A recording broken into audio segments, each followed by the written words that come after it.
On the edge of a deserted town stood an old grocery store, its flickering neon sign casting an eerie glow in the twilight. Inside, a cashier named Mia was finishing up her shift, the silence interrupted only by the hum of the refrigerator. She had always felt uneasy working the late hours, but tonight that unease felt palpable.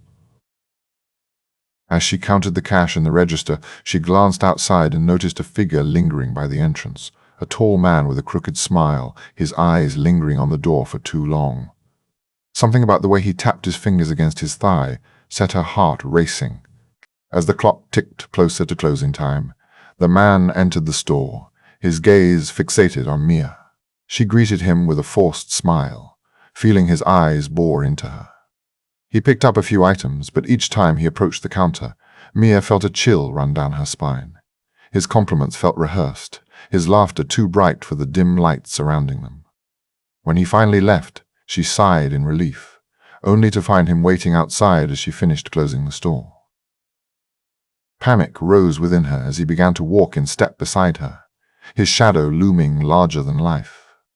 Mia's heart pounded as she darted outside, taking a left instead of heading to her car.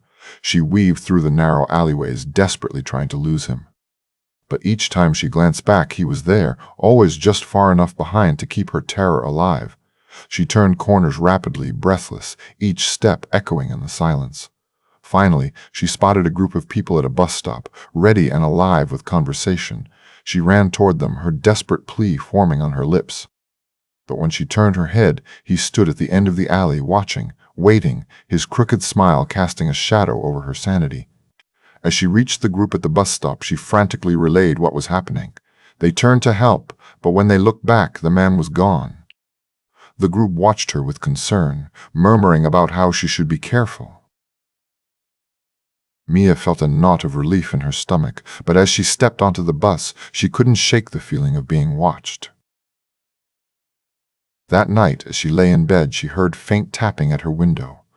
When she finally got up to check, she didn't see him, but the shadow of a figure lingered just at the edge of her vision.